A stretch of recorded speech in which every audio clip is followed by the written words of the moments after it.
سخت مزاحمت دی جائے گی۔ گورواریہ سن لو، تمہارا دونوں طرف سے گچی دبائی جائے گی۔ اور بھارتی میڈیا کہہ رہا ہے کہ جناب شڑینتر رچایا جا رہا ہے اسلام آباد میں بھارت کے خلاف۔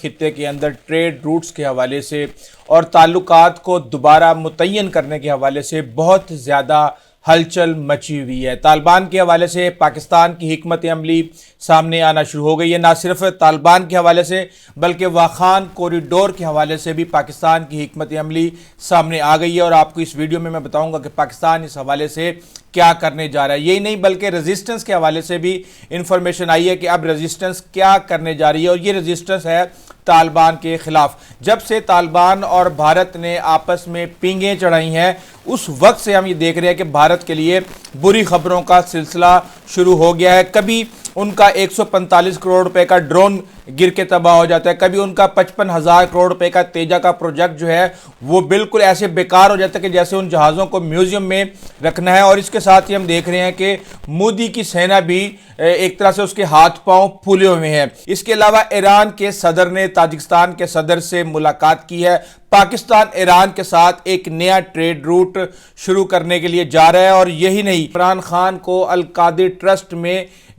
سزا ہو چکی ہے، لیکن میرے پاس ایک انفارمیشن 2 دن پہلے آئی تھی، اور وہ انفارمیشن عمران خان کی رہائی کے حوالے سے ہے، اور میں اس پر قائم ہوں، اور یہ بھی میں آپ کو بتاؤں گا کہ اس وقت کیا صورتحال ہے۔ لیکن آگے چلنے سے پہلے بحیثیت ایک کمیونٹی، اگر آپ نے اس چینل کو سبسکرائب نہیں کیا تو ضرور کیجئے گا، اور ہمارا ٹارگٹ ہے کہ اس ویڈیو کے اوپر ہم نے 10,000 لائک اور 10,000 کمنٹس دینے ہیں تاکہ میجر گورو آریہ کی نیندیں حرام ہو۔ ٹریڈ روٹس کی اگر ہم بات کریں تو آپ کو پتا ہے کہ ایک طرف ایران ہے جس کی چابہار بندرگاہ ہے، دوسری طرف پاکستان ہے جس کی گوادر بندرگاہ ہے۔ ان 2 ممالک سے ہی سینٹرل ایشیا سے جو بھی سامان آ سکتا ہے وہ انہی 2 بندرگاہوں سے جا سکتا ہے۔ ظاہر سی بات ہے یہاں پہ پہلی اسٹریٹجی تو بھارت کی یہ ہونی چاہیے تھی کہ کسی بھی طریقے سے ایران اور پاکستان کے تعلقات کو خراب کر دیا جائے، لیکن یہاں پہ ایک بڑی اہم ڈیولپمنٹ یہ ہوئی ہے کہ پاکستان ایران کے ساتھ ایک ٹریڈ روٹ بنا رہا ہے، اور پاکستان ایران کو یہ آفر کر رہا ہے کہ بھائی ٹریڈ آپ نے بھی کرنا ہے، ٹریڈ ہم نے بھی کرنا ہے، مل کے کام کرتے ہیں۔ تو اس حوالے سے یہ ایک بڑی ڈیولپمنٹ ہے۔ اچھا، اب یہاں پہ امریکہ کے بھی انٹرسٹ ہیں۔ امریکہ کے ایران کے ساتھ تعلقات سب کے سامنے ہیں، امریکہ کے چین کے ساتھ تعلقات سب کے سامنے ہیں، امریکہ کے رشیا کے ساتھ تعلقات سب کے سامنے ہیں، جبکہ پاکستان نے اگر سینٹرل ایشیا سے تجارت کرنی ہے تو وہ چین اور رشیا کے بغیر کسی بھی صورت نہیں کر سکتا۔ تو یہی وجہ ہے کہ کچھ لوگ جو ہے وہ معاملات کو خراب کرنے کی کوشش کر رہے ہیں، اور کچھ لوگ ان بگڑتے ہوئے معاملات کو سنبھالنے کی کوشش کر رہے ہیں، اور پاکستان بھی اسی سمت میں کام کر رہا ہے کہ ظاہر سی بات ہے چین کے ساتھ اتنی انویسٹمنٹ ہوئی ہے، ہم نے ان سے لون لے کے سی پیک کی راہداریاں اور دیگر چیزیں اس طرح کی بنائی ہیں، چین سے ہم نے لون لے کے پوری سڑکیں اور پورا نیٹ ورک بچھایا ہے۔ تو ظاہر سی بات ہے وہ وہاں پہ ہم نے لوڈو کھیلنے کے لیے تو نہیں بنایا، اس کے اوپر ہم نے ٹریڈ کرنی ہے، تو پاکستان بھی اپنی پوری کوشش کر رہا ہے کہ کسی بھی طریقے سے اس کے مفادات کو نقصان نہ پہنچایا جائے۔ اب یہاں پہ ایک اہم ڈیولپمنٹ ہوئی ہے۔ پہلے ہم نے دیکھا تھا کہ پاکستان کے DGISI گئے تھے تاجکستان میں، وہاں پہ صدر سے ملے تھے اور کہا یہ جا رہا تھا کہ شاید یہ ریزسٹنس کے حوالے سے ہے، جبکہ اصل جو چیز ہے وہ ظاہر سی بات ہے ایک طرف آپ نے دیکھنا ہے کہ اگر آپ نے ٹریڈ کرنا ہے تو اس روٹ کے اوپر دہشت گردی کے جتنے بھی پروکسیز وہاں پہ موجود ہیں ان کو نیوٹرلائز کرنے کی ضرورت ہے، اور وہ 2 ممالک مل کر ہی کر سکتے ہیں۔ اب ہم نے یہ دیکھا کہ ایران کے صدر نے ملاقات کی ہے تاجکستان کے صدر سے، اور یہ بھی اسی سلسلے کی ایک کڑی ہے۔ بھارت یہ چاہتا ہے کہ وہ کسی بھی طریقے سے افغانستان کا جو ٹریڈ ہے وہ پاکستان سے چین کے براستہ افغانستان لے آئے، لیکن یہ شاید ابھی اتنا آسان نہیں ہوگا، اور نہ ہی یہ اتنی جلدی ممکن ہوگا، کیونکہ اس وقت تک پاکستان واحد وہ ملک ہے جو کہ افغانستان کا سب سے بڑا سورس آف ٹریڈ ہے، اور کیونکہ آپ کو پتا ہے کہ افغانستان لینڈ لاک ہے کنٹری ہے، اور ہم یہ دیکھتے ہیں کہ یہاں پہ چمن بارڈر ہو یا تورخم ہو یا دیگر اس طرح کے بارڈر ہو تو وہاں سے بہت زیادہ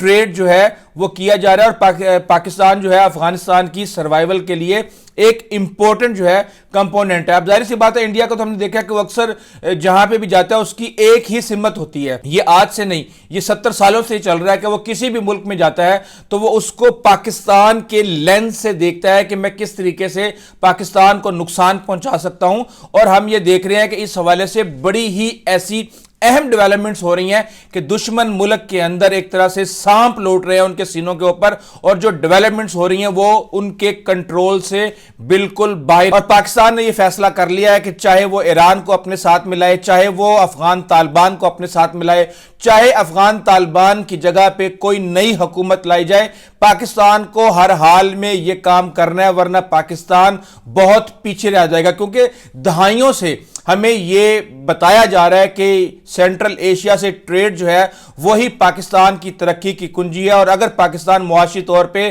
ترقی نہیں کرتا تو پاکستان کا سروائیول بہت مشکل ہو جائے گا۔ اب یہ ساری کی ساری جو چیزیں ہیں یہ وخان راہداری اور افغانستان کے ارد گرد گھوم رہی ہیں۔ اب افغانستان کی اگر میں آپ کو صورتحال بتاؤں تو طالبان کے حوالے سے ایک واضح حکمت عملی بنا لی گئی ہے کہ طالبان کو کچھ ٹائم دیا جائے گا، اور وہ کہتی ہے نا کہ نئی دلہن آتی ہے تو اس کے ذرا چال چلن دیکھتے ہیں، تو اب بھارت اور طالبان کے آپس میں جو تعلقات ہیں ان چال چلن کو دیکھنے کی پریکٹس کی جا رہی ہے، اور اس حوالے سے کہا یہ جا رہا ہے کہ طالبان کی ایک بڑی تعداد لیڈرشپ کی ابھی بھی پاکستان کے ساتھ رابطے میں ہے، اور وہ یہ بتا رہے ہیں کہ ابھی فی الحال ہمیں ان سے مدد لینے دیں، اس کے بعد جیسے آپ کہیں گے، جس طرح کہیں گے ویسے ہو جائے گا۔ لیکن اگر یہ اس طرح نہیں ہوتا تو پاکستان نے بی پلان بھی بنایا ہوا ہے، اور اس کے تحت کہا یہ جا رہا ہے کہ شاید وہاں پہ حکومت بدلی جا سکتی ہے، اور پاکستان نے چین کے ساتھ مل کے وہاں پر ہر صورت میں ٹریڈ کرنا ہے۔ اب میں آپ کو بتاؤں کہ افغانستان کے اندر دسمبر کے مہینے میں 39 اٹیکس کیے گئے ہیں، اور یہ اٹیکس NRF کی طرف سے کیے گئے ہیں، نیشنل ریزسٹنس فرنٹ کی طرف سے، نیشنل فریڈم فرنٹ کی طرف سے، اور اس کے اندر 67 طالبان، افغان طالبان جو ہیں وہ جان کی بازی ہار گئے ہیں، جبکہ اتنے ہی وہاں پر زخمی بھی ہوئے ہیں۔ اچھا، اب وہاں پہ اس وقت صورتحال یہ ہے کہ وہ نوجوان نسل جن کی عمر 18 سال سے 25 سال کے درمیان ہے، انہوں نے پچھلی 2 دہائیوں میں امریکہ کے انڈر جو بھی رجیم چل رہا تھا وہاں پہ ایک طرح سے لبرل خیالات کے ساتھ انہوں نے پروان چڑھی ہے، اور وہ اب اس وقت افغان طالبان کو وہ اس طریقے سے وہ دیکھ رہے ہیں جیسے یہاں پہ کوئی غیر ملکی طاقت آ کے قبضہ کر لیتی ہے، کیونکہ ان کی جو پابندیاں ہیں، چاہے وہ تعلیم کے حوالے سے ہوں، چاہے وہ دیگر چیزوں کے حوالے سے ہوں، وہ نوجوان نسل کو کسی بھی صورت قابل قبول نہیں ہے، جس کی وجہ سے چیزیں جو ہیں وہاں پہ ڈے بائی ڈے کمپلیکیٹڈ ہوتی جا رہی ہیں۔ اور ہم نے یہ دیکھا تھا کہ افغان طالبان کا سب سے بڑا بازو اس خطے کے اندر پاکستان تھا، لیکن انہوں نے چند ہزار جنگجوؤں کی خاطر وہ تعلق پاکستان سے خراب کرنے کی کوشش کی ہے۔ اب میں آپ کو وخان کے بارے میں بتا دوں، دیکھیں وخان کے حوالے سے اسٹریٹجی بن چکی ہے پاکستان کی بھی اور چائنا کی بھی کہ ہم نے وخان کوریڈور کے اوپر قبضہ نہیں کرنا۔ یہ بات میں آپ کو پہلے دن سے کہہ رہا ہوں کہ پاکستان کبھی بھی اس نہ پوزیشن میں ہے، نہ وہ یہ چاہتا ہے کہ کسی بھی ہمسایہ ملک کی ٹیریٹری کے اوپر قدم رکھے۔ یہ بھارت کا کام ہے جو ہر روز وہ کوئی نہ کوئی کسی نہ کسی کے ساتھ شرارت کرتا ہے، کبھی بنگلہ دیش کے بارڈر کے اوپر وہ باڑ لگانا شروع کر دیتا ہے، کبھی وہ ہمارے ساتھ شرارت کر دیتا ہے، کبھی وہ مالدیپ کے ساتھ پرابلم شروع کر دیتا ہے، کبھی وہ بھوٹان کے ساتھ پرابلم شروع کر دیتا ہے۔ تو پاکستان نے یہ فیصلہ کیا ہے کہ وہاں پہ ان کے لوگوں کے ساتھ مل کے جو رائٹ فل لوگ ہیں وہاں پہ، ظاہر سی بات ہے حکومتیں تو بدلتی رہتی ہیں، ایک حکومت جاتی ہے تو دوسری آتی ہے، دوسری جاتی ہے تو تیسری آتی ہے، تو پاکستان نے یہ فیصلہ کیا ہے کہ وہاں پہ اس طرح کا سازگار ماحول پیدا کیا جائے گا، اور اس کے اندر تاجکستان، پاکستان اور چائنا ایک اہم رول پلے کریں گے۔ یہاں پہ بھارت کے اندر اس وقت جو بھی خبر ہو وہ بری خبر ہے، اور سب سے بڑا جو اس وقت ان کے اوپر ایک دھماکہ بن کے ان کے اوپر خبر گری ہے وہ خبر ہے جناب بنگلہ دیش کے آرمی چیف کی پاکستان میں وزٹ کرنا۔ اور ہم نے یہ دیکھا کہ لیفٹیننٹ جنرل قمر الحسن جو ہیں وہ پاکستان آئے ہیں، اور انہوں نے پاکستان کے army chief general Asim Munir سے ملاقات کی ہے۔ اور چلے ملاقات تو ہو گئی، یہ تو ایک عام سی بات ہے، ملاقاتیں تو ہوتی رہتی ہیں، لیکن کہانی یہ ہے کہ اب بھارت کو ایک اور شیخ مجیب پالنا پڑے گا دوبارہ۔ اب لمبی کہانی ہے، آپ کو پتا ہے کہ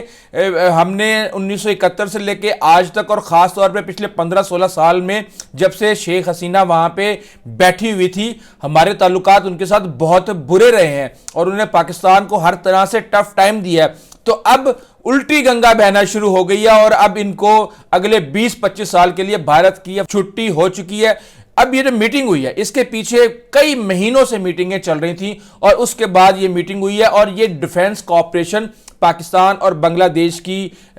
جو آرمی ہے ان کا آپس میں شروع ہو گیا ہے. پاکستان ان کو ترکی سے بھی ہتھیار دلوا رہا ہے, پاکستان خود بھی ان کو فراہم کر رہا ہے. اور جب آرمی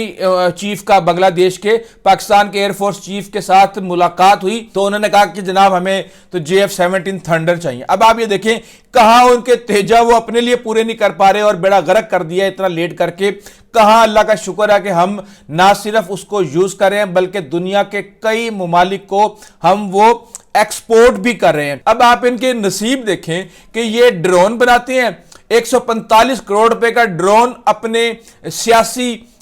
پارٹنر یعنی اڈانی کے ساتھ مل کے مودی بناتے ہیں اور وہ جب اس کو فلائٹ کو ٹیسٹ کر رہے ہوتے ہیں اس کی وہ گر کے تباہ ہو جاتا ہے. 55,000 کروڑ روپے کا تیجا کا پروجیکٹ بناتے ہیں اور وہ کہتے ہیں نہیں جی ہم نے خود بنانا ہے. 1984 سے یہ بنا رہے ہیں, 2001 میں انہوں نے ڈیلیور کرنا تھا, پہلا انہوں نے ڈیلیوری دی ہے 2016-17 کے اندر اور آج تک ان کا جو ایئر فورس کا چیف ہے وہ رو رہا ہے. وہ کہہ رہا ہے کہ بھائی جو چیز تم نے 1984 میں کنسیو کی تھی بے شک اس کے اندر تھوڑی بہت تبدیلی کر لو لیکن وہ ایک الگ چیز ہے, یہاں تو 6th جنریشن آ گئی ہے تو اس کو آپ نے میوزیم میں رکھنا ہے. اس کے ساتھ ہی ہم دیکھ رہے ہیں کہ جو مودی کی سینا ہے, میں بھارتی سینا نہیں کہہ رہا, میں یہ مودی سینا کہہ رہا ہوں کیونکہ ہم نے یہ دیکھا ہے کہ بہت زیادہ پولیٹیکل انٹرونشن ہو چکی ہے. لوگ جو ہیں وہ میرٹ کی بجائے سیاسی آقاؤں کی خوشنودی کے لیے کام کر رہے ہیں اور سیاسی مقاصد کے لیے استعمال ہو رہے ہیں. اب جو مین چیز جو ہوئی ہے میٹنگ کے اندر, انہوں نے ایک تو ظاہر سی بات ہے کہ اسٹرانگ ڈیفنس ریلیشنز کسی بھی دو ملکوں کے, خاص طور پہ ان دو ملکوں کے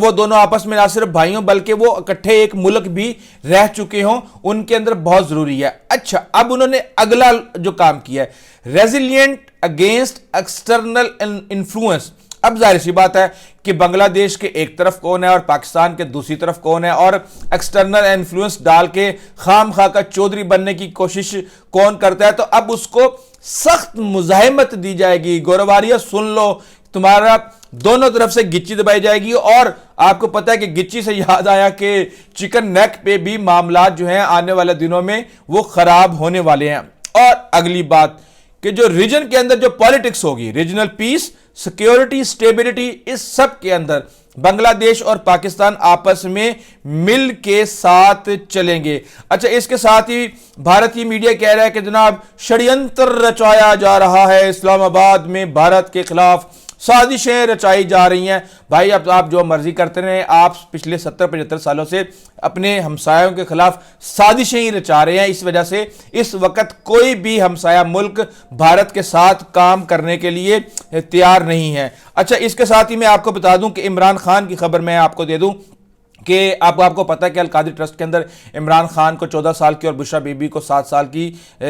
سزا ہو چکی ہے. اور یہ تو ظاہر سی بات ہے جو خبر ہے یہ میں آپ کو خبر کی حد تک ہی دے رہا ہوں. اب اصل سوال یہ ہے کہ رہائی کب ہوگی. ایک طرف تو مذاکرات چل رہے تھے اور سارے کا سارا معاملہ سیٹل ہوا تھا. اس سے ایک میسیج تو یہ جاتا ہے کہ اسٹیبلشمنٹ نے یہ پیغام دیا ہے کہ آپ نے جو کرنا ہے کر لیں, چیزیں اپنے کنٹرول کے اندر ہیں اور معاملات صحیح چلتے رہیں گے. لیکن یہ آپ کو پتا ہے کہ صحیح اپروچ نہیں ہے اور اسٹیبلشمنٹ کی جو اپروچ ہو سکتی ہے, کچھ دن پہلے مجھے اس حوالے سے تھوڑی سنگن ملی تھی اور اس میں یہ کہا گیا تھا کہ ظاہر سی بات ہے عدالتوں نے تو اپنا کام کرنا ہے اور عدالتیں اپنا کام کریں گی. یہ ایک چھوٹی عدالت ہے, اس کے اوپر بھی عدالت ہے. جیسے ہی یہ خبر آئی ہے اس کے فوراً بعد پتا چلا کہ جس کو چیلنج کرنے جایا جا رہا ہے. تو بات یہ ہے کہ گرمیاں ختم ہونے سے پہلے یعنی کہ اگلے 6 ماہ کے اندر یہ فیصلہ ہو چکا ہے کہ عمران خان کی رہائی کے راستے میں